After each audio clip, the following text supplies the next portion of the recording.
Everybody, welcome back to Dual Planet, the channel where you talk all things media. How is everyone doing? How is everyone doing? Well, and today, guys, it's the first video on the channel of 2024. How is everybody doing? Hope everybody had a nice year. Hope everybody had a nice Christmas. Welcome to 2024 and another year of the channel. This will be the second year this channel is going to be running, because we started this channel last year. But yeah, obviously, I'm joined by my fellow co-host, Azteral. Hello, everyone. And yeah, today we are going to be doing a review of episode 3 and 4 of Percy Jackson and the Olympians.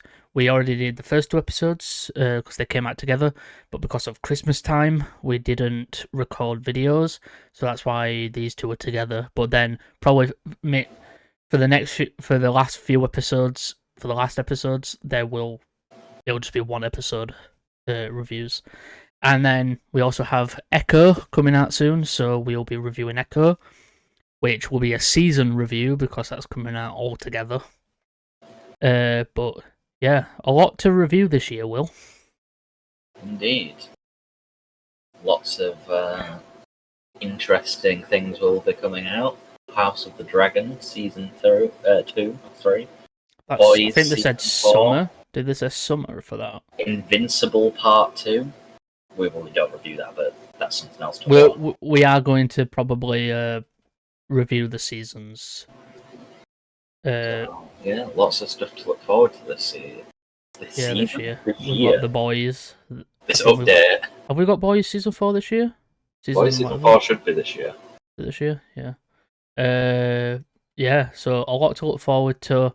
Movie-wise, I don't know.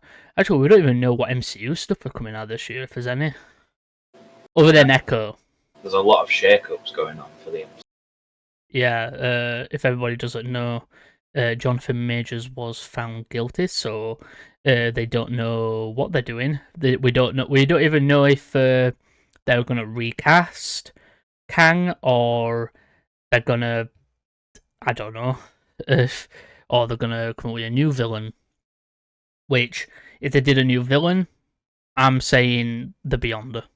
Nah, I'd like Dormammu. Give him a thing. They've already got Strange going into the Dark Dimension. They might as well double down, and he's a multiversal threat because he does want to claim everything. I think, the Beyonder, for Secret Wars, I think they're doing the Beyonder cost. I think in the comics, and that's Beyonder is not behind it, but like mostly behind that. But we'll see what happens. But yeah, DC wise, don't know what we have for DC this year. Probably nothing. Aquaman's over, so that means now Aquaman's out. That is the end of Zack Snyder's universe. And it's time for the James Gunn universe. Time for James Gunn. I did read that James Gunn is actually halfway through writing season 2 of Peacemaker. And also, they have not said anything. I need it desperately, season 2. But they've said that I think they have mentioned that they still think Margot Robbie will be James Gunn's universe as Harley Quinn still. I do hope that the season 2 of Peacemaker they use a different song, just to have the thing for the. I hope it's still a musical opening. Same, but I want a different song. And because James Gunn's just got this way with picking out the perfect music for the. He really fucking does. And I feel like he's a master at music. The intro music for season 1 of Peacemaker fit the story quite well. Yeah. And I feel like he can do the same with the intro for season 2. I can't wait to see where things go. Other than that, yeah. So we're gonna get into the episode. We're gonna get into Percy Jackson. As always, Will do his breakdowns of both episodes, and then we will talk about them. So, Will, take it away. So we got 2 episodes today. Episode 3, Welcome to the Garden, or We Visit the Garden Gnome Emporium. And the other one is called I Plunge to My Death, which, great title. Percy meets the Oracle in episode 3. She gives a prophecy about the quest, basically giving her go-ahead, but also tells him that one that he calls a friend will betray him. And I wonder who that's going to be. No spoilers. I haven't seen the movie or read the books and are watching the show, which, if you're watching the show, I don't know why you wouldn't have watched the movie to see what you can compare. Or if you've read, people who read the book probably have watched it anyway. Percy picks who's going on the quest with him. He picks Annabeth and Grover, obviously. They set out. Luke gifts him some flying shoes from his dad, Hermes. Not Percy's dad, Luke's dad. They have a nice little tender moment. Surely nothing bad's going to happen on this quest. Annabeth says goodbye to, I believe her name's, is it Talia or Thalia? The tree. Wait, what? The tree. I think it's Talia? I think it's Talia. I think it's a th sound. I think it's Thalia. Anyway, Zeus's forbidden child that he turned into a tree. Annabeth's not pleased with Percy, by the way, throughout this entire episode. They get on a bus because Zeus controls the sky, and putting Percy on a plane is a bad idea. We get Annabeth and Percy arguing, like we expect, and we get Grover belting out an absolute banger of a song, which I believe they've actually titled. Let me see if I can find the title of it. It is the Consensus Song. That's what they've called it. So he belts that out. Everyone makes fun of him, aka Annabeth is annoyed by him, and Percy is like, dude, please stop. I like how the one thing that I do like is how they're doing Annabeth and Percy's relationship, because him and Grover have been friends for ages, so like you trust Grover, but him and Annabeth don't know each other enough to be friends right away, unlike in the movie version where they were just instantly like friends. Like they didn't argue whatsoever in the movie. So it's a nice fresh air to be like, yeah, they don't agree on everything. And Grover's in the middle of it being like, he's trying to keep the group together. Annabeth goes inside, and we get some of the best candy I think I've ever heard of in my entire life. She goes inside to buy some big oofs. She buys the watermelon and orange flavour, I think. She also sees a Furia, one of the winged angel demon harpy people that Percy stabbed in the first episode. That causes Annabeth, when she gets onto the bus, to notice a very familiar face, Furia, that we knew as Mrs. Dodds in the first episode. They have a little conversation. She makes Annabeth an offer. Annabeth refuses, kills her sister. They go into the forest. They have a nice little walk around. They have a chat. Grover talks about satyr paths and all that stuff, his uncle. They get cornered at the Gnome Garden Emporium. And the Furia gets a little bit scared of the proprietor of this establishment, a dress up and hatted, veil wearing woman, mysterious in every regard, and it's Medusa. By a Flash, an actress who was in Flash. And Percy finds it really hard to not look at her, because he sort of stands on, like, everyone else has got their back directly to him, but Percy's just stood to the side with his head looking away. They go inside, there's a bunch of cakes, Grover starts eating, obviously.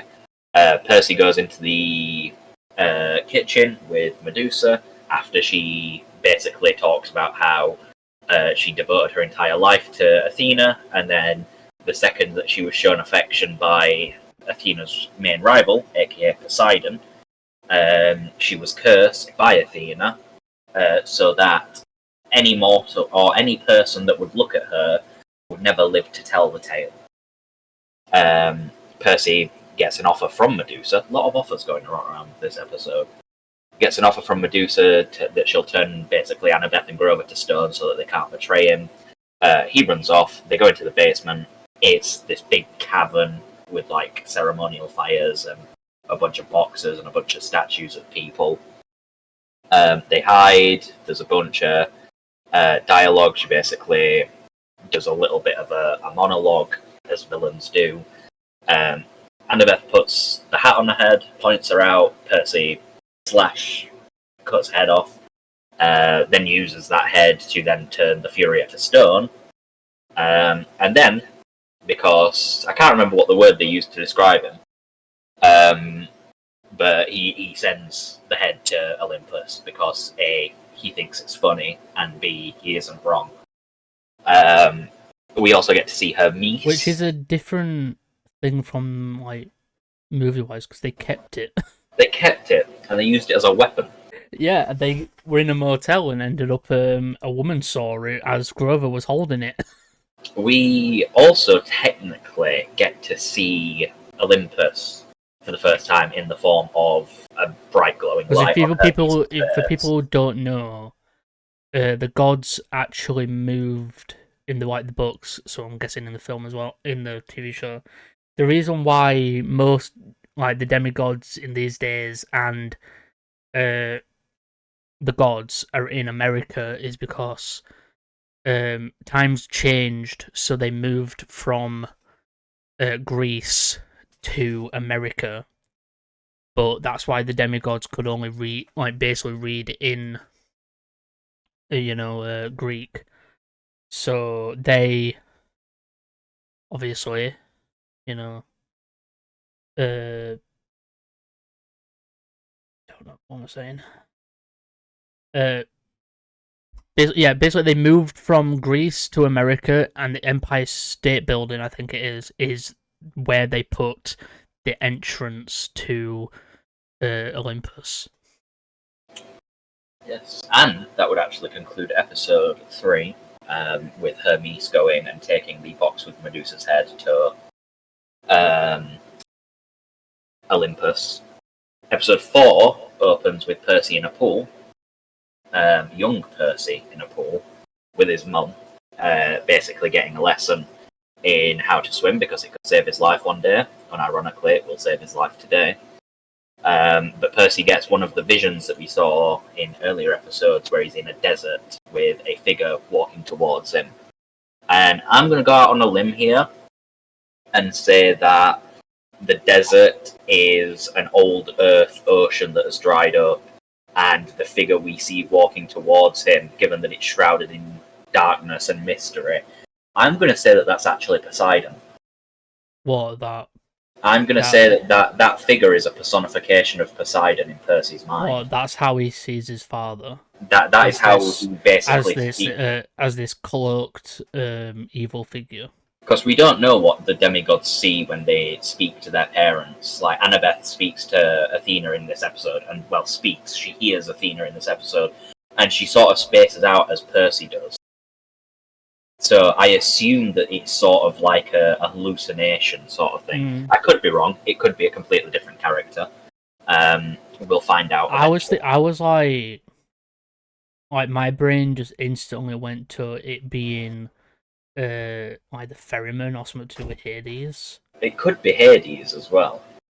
Because that's the thing I was thinking of. It could be Hades. Because a barren ocean would be like the death of Poseidon's realm, and given that he's the god of the dead. If they are doing Hades correctly from the books, I feel like Hades doesn't really have a reason to talk to Percy other than to tell him to come and get his mother. Child. True, but as you told me, Hades doesn't care. Yeah, Hades doesn't really care. But I said Hades doesn't care about claiming more territory, more power. He might care about, manipulating the children of of the other prime designate gods.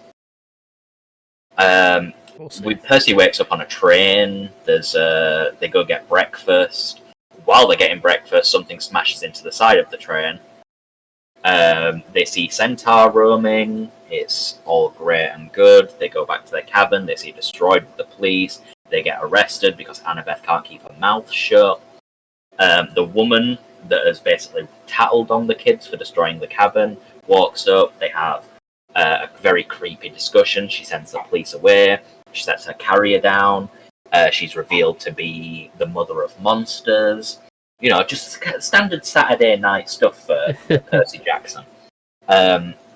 She then does a very creepy monologue where she basically says that the thing inside her carrier is a young monster that she's training to hunt. And the reason that she's telling them this is so that their fears spike so that the monster can smell it. Yeah, that's the one. The carrier opens, she tells them to run, and right before they can, a large scorpion-like tail shoots out and stabs Percy and injects him with poison. They run. They go to the St. Louis Monument, the big arch, because it's a sanctuary. It's a place of worship for Athena. It's a place where monsters can't get in, but somehow they get in because we learned something. Percy then collapses basically after having a moment with Annabeth, and they start splashing water on Percy outside. But because it's, I think the reasoning is, hang on, someone's about to walk in. Yes. So the Mother of Monsters is now entering into the monument for reasons that Annabeth doesn't explain quite so yet, but the only way that a monster can apparently enter the monument, if they're allowed, is if the god that the monument is dedicated to allows it. She heard her mother's voice as well, and her mother said that her impotence would be her undoing, basically. Basically, they sent the head to Mount Olympus, it embarrassed Athena, and so now she's effectively disowning Annabeth and letting the Mother of Monsters kill her, which isn't great. They get to the top of the monument, and Percy's not looking great. They pull the fire alarm so that everyone has to leave. Annabeth's basically like, yo guys, I'm going to sacrifice myself, BRB. Percy doesn't let her. Percy faces the Chimera alongside the Mother of Monsters, puts up a good fight to say that he's currently dying of poison. She breaks the monument, he clings on for dear life, and then he plummets. He plummets, and he plummets, until a jet stream of water nabs him up, pulls him to the bottom of a river, where he has a conversation with some sort of entity that speaks about... Which, to be fair, I thought was a fucking mermaid, but... and then the episode sort of just ends with Percy just floating in the water, breathing. Because he's now discovered that he can breathe underwater, which... he's Aquaman. End of episode 4. The way I saw it in like the whole breathing underwater thing was the reason why he wasn't dying. He just, in his brain, his dad's never been there for him and that, so he needed to be reminded that his dad was and that he could breathe underwater. So like it's never come easy. Like any time when it's come to like swimming or whatever, I think it's more of to do with I think it's more to do with the fact that he's finding out that he can do all this stuff that he never thought he could. Indeed. I liked these 2 episodes more. These 2 episodes were a lot more... The first one. Yeah. Like we said, I think we said in our first 2 reviews that Annabeth came off like Reva from Obi-Wan. Forced.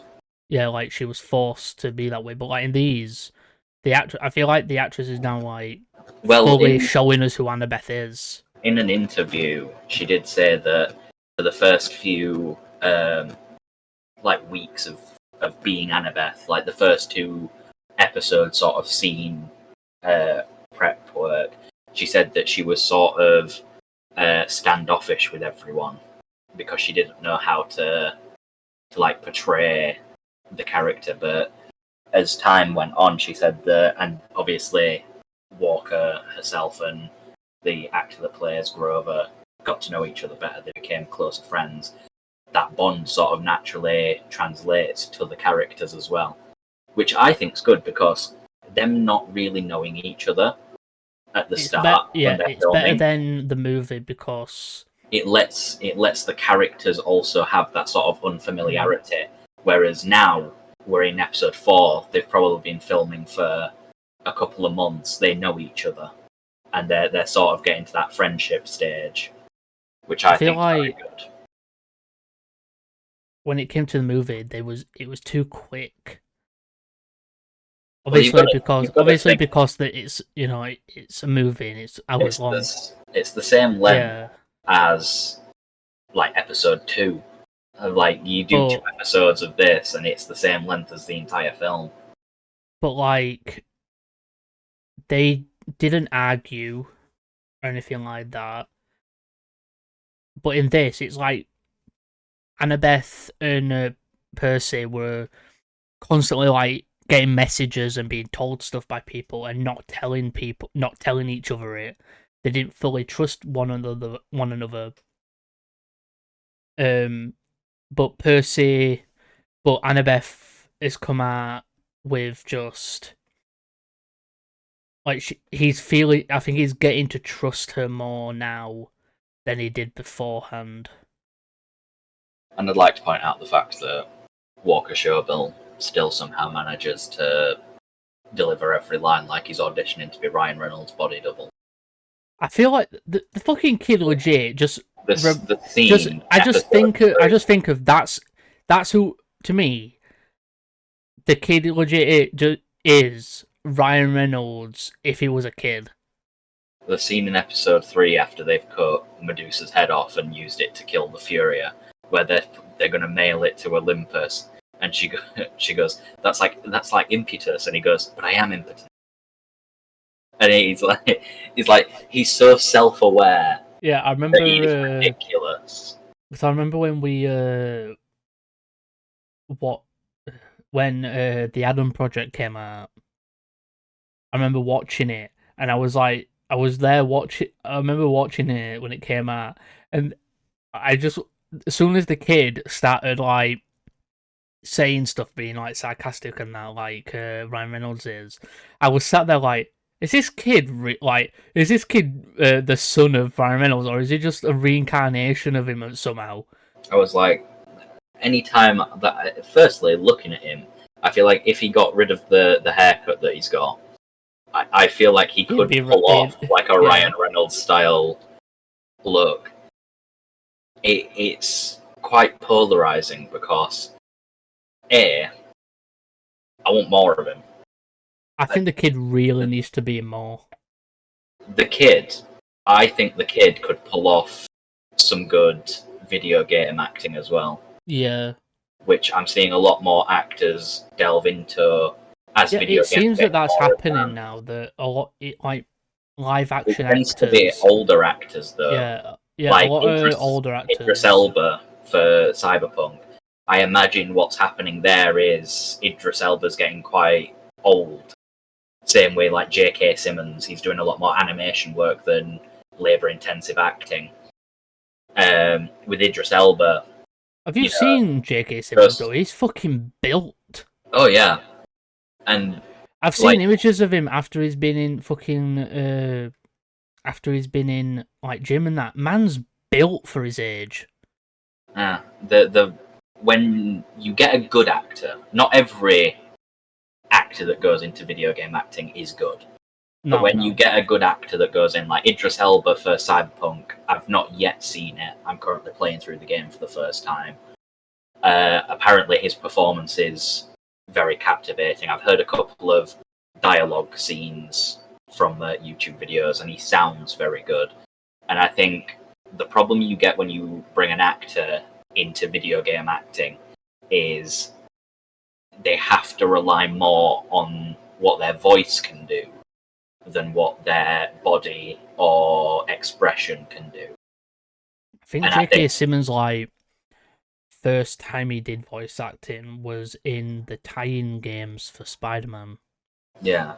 Because they got the movie, like, back, like, in early 2000s or, like, something like that, they did, tie-in games where every time, like, when it came to Spider-Man, it was like, every time a movie came out, a game came out that tied into the movie, that did, like, the story of the movie, but added more stuff to it, so, like, side missions or whatever.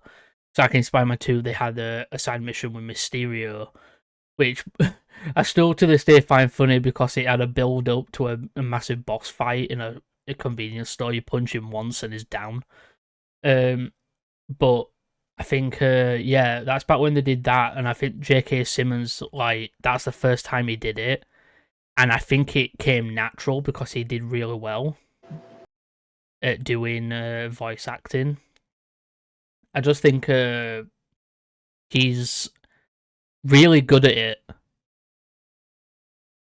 That's why we like him as JJ in Spider-Man films, because he's very loud. Yeah, I agree. However, I do have a slight problem with the series so far, and it's a very, very minor problem, and it's that the pacing, it seems to be inconsistent. Whereas the first 2 episodes are a slow burn, the past 2 episodes have been back-to-back monsters. Which, I'm sure that's how it's written in the books, but I'm sure there's some space in between where we're not seeing quite everything that goes on in between. I'm saying next monster episode. Encounters. I'm thinking next episode, possibly, I'd say is gonna be the lotus flower stuff.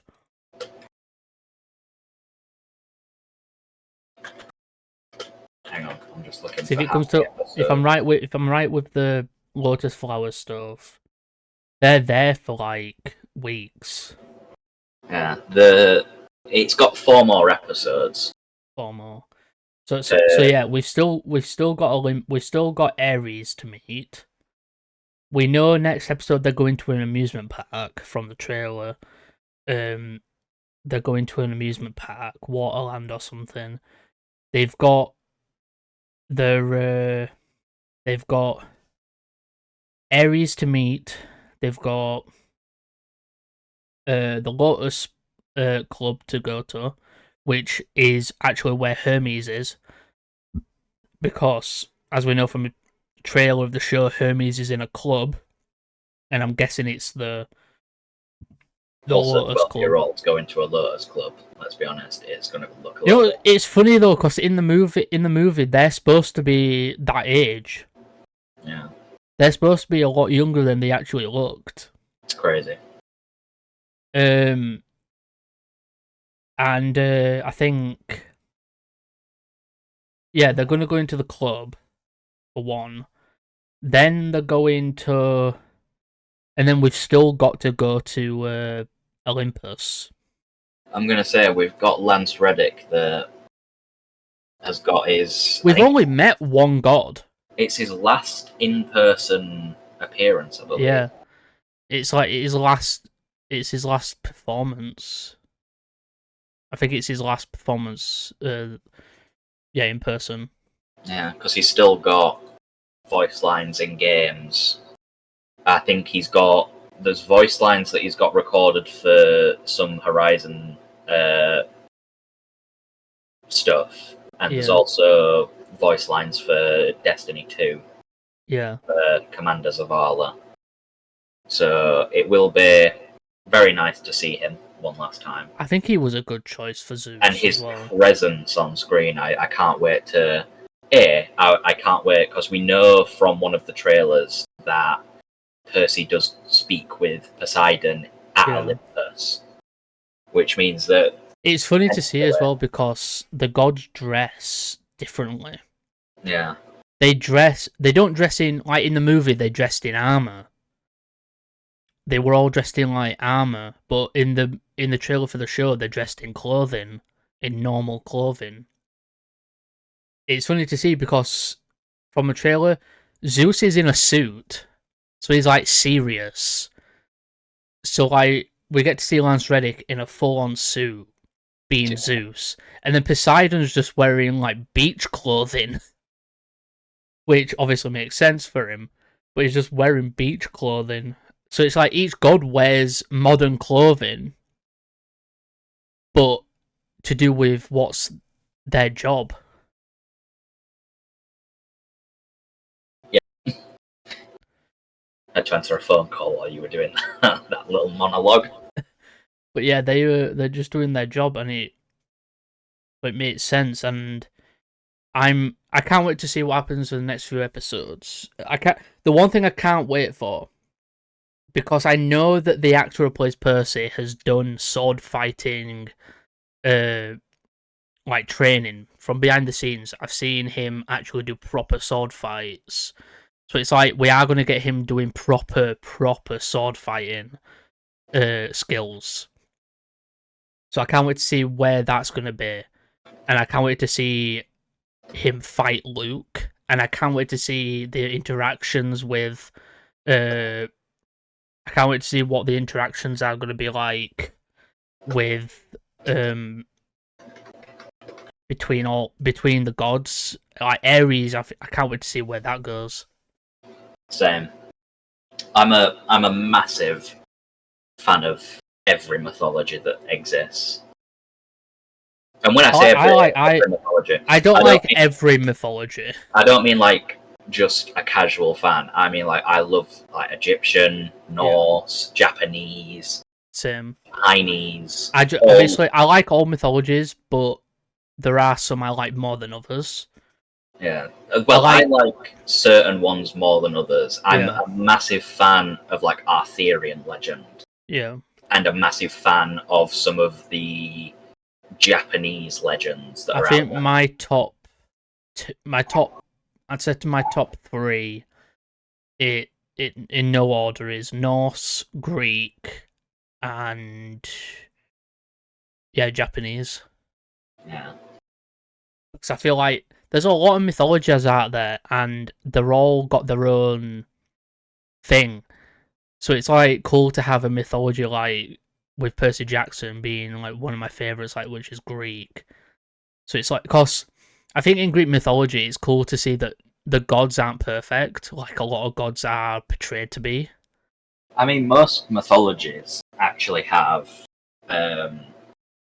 like, there's the pure worship route where it's like they can do no wrong, but there's then the part of the mythology where you can read into more of what the god really like. Odin, a lot of like hardcore Odin worshippers were like, he's the All-Father, he can do no wrong. But when you really look at the acts he takes during like the mythology, he's bloodthirsty. Same with like Thor in the mythology. I know the MCU has portrayed Thor as I just see guy. Even in comics and that, I see it as like this is just the MCU's version. One of my favorite. In the MCU version, he's not actually a god.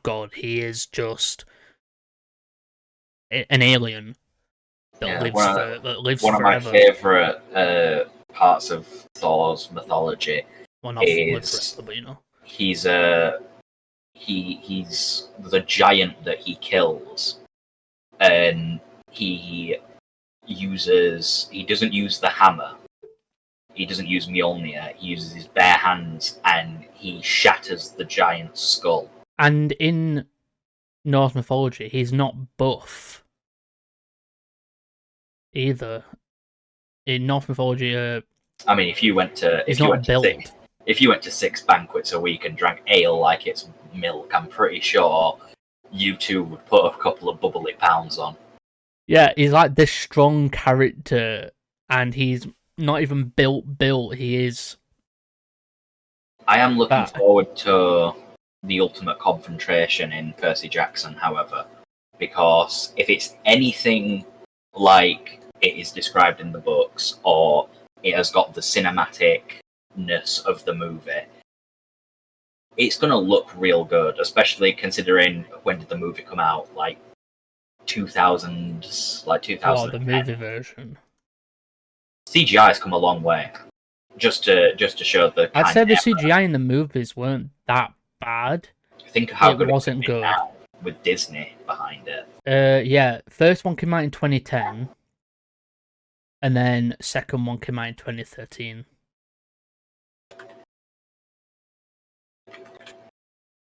If I had to give a rating for these 2 episodes, I'm Yeah, what are you going for? I'm leaning toward. What did I give the first one? Are we rating them like each episode? I'm gonna rate them different together. Rating, or rate them right. We watched them together, so they deserve. Okay, so rate them as one big episode then. I think I gave the first one a 6. I believe so. I'm gonna give this a 7. I do think that this has added to what we got last time, and as series progresses, I tend to make my ratings more about does what we see, is it good? That's obviously one of the, if it's shit, it doesn't get a good rating. But yeah. I also care about if it adds upon what we have already seen. And I would say I'd say episode 2 did. Episode 3 more than episode 4 did add. Mm. Episode 4 also added, because we got some Athena Annabeth stuff. But episode 3 was an add-on. So, 7 out of 10. I'm going to... Yeah, I'm going to fully agree with that one.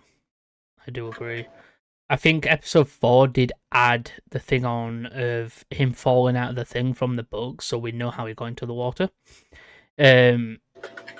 There's the whole thing of... But episode 3 did add a lot from the movie, because in the movie, I feel like in the movie we didn't get... I feel like Medusa was just shown to be pure fucking evil. But like in the show, she still does have that background of still being like a little bit evil, but evil with a purpose. Yeah. That she has much more of a purpose to be the way she is the way I see it. Because like if you went through what she went through, yeah, I'd want to turn people to stone every fucking day. But that's the way I see. That's just how I think she's portrayed. But anything else? I don't have anything. Right, everybody. We hope you did enjoy today's episode of. I hope you did enjoy today's video. Don't forget You're doing a Baldur's Gate outro there. No, I was trying to do I don't know why, but I was thinking podcast. Oh. We hope everybody did enjoy today's video. Don't forget to like, comment, share, subscribe, and all that good stuff. Remember to watch All Things Media. I've been one of your hosts, Slasher. I've been your other host, Azteral. And we'll see you all in the next video. Bye for now. Oh, golly, the road's getting bumpy, 'cause I got me some friends who can't see eye to eye. You asked me to do it. I've been waiting so long for the perfect opportunity.